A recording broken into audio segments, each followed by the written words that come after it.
जिनके पास डिग्री तो है लेकिन नौकरी के योग्य नहीं है, योग्यता नहीं। यानी इन तमाम युवाओं के पास दिखाने के लिए शानदार डिग्रियां, लेकिन इन्हें आता कुछ भी नहीं। और यही वजह है कि इन युवाओं को नौकरी नहीं मिल पाती और इससे फिर बेरोजगारी बढ़ती चली जाती है। हमारे देश में बेरोजगारी को सबसे बड़ा राजनीतिक मुद्दा माना जाता है, लेकिन अभी कोई भी इसकी जड़ में नहीं जाता। तो जब हमारे देश के युवाओं को रोजगार नहीं मिलता, उन्हें लगातार निराशा होने लगती है, गुस्सा आने लगता है, फ्रस्ट्रेशन होने लगती है और फिर यही युवा बाहर निकलकर हिंसक हो जाता है या फिर डिप्रेशन में चला जाता है। उसे अपने आसपास कुछ अच्छा नहीं लगता, परिवार अच्छा नहीं लगता, आसपास का माहौल अच्छा नहीं लगता और लगे भी कैसे जब नौकरी नहीं है।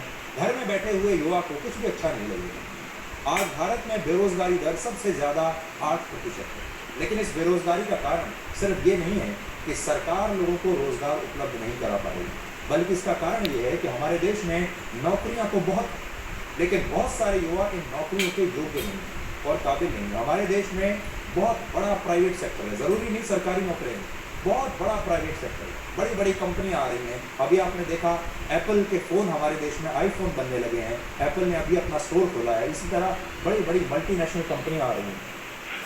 इन्हें अच्छे स्किल्ड लोगों की तलाश, लेकिन क्या हमारे देश में ऐसे छात्र हैं, क्या हमारे देश में ऐसे युवा हैं जिन्हें एप्पल में नौकरी मिल सके, जिन्हें किसी और टेक्नोलॉजी कंपनी में, बड़ी मल्टीनेशनल कंपनी में एक बड़ी नौकरी मिल सके? ऐसे कितने युवा?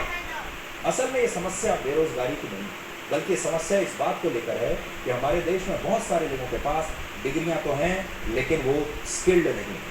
अब आप खुद सोचिए, जिस छात्र ने सिविल इंजीनियरिंग की पढ़ाई की और डिग्री ले ली है, अगर वो सिविल इंजीनियर होते हुए भी ये नहीं जानता कि किसी बढ़िया सड़क का निर्माण कैसे होना है, कोई बड़ी बिल्डिंग कैसे बनाई जाती है, तो उस युवा को आप बेरोजगार कहेंगे या उसे रोजगार के लिए अयोग्य मानेंगे। इस रिपोर्ट में ये भी बताया गया है कि पुरुषों की तुलना में शिक्षित महिलाएं रोजगार के लिए ज़्यादा योग्य हैं, लेकिन इसके बावजूद महिलाओं को नौकरियां नहीं मिलती, ज़्यादा योग्यता के बावजूद। वर्ष 2022 में जहां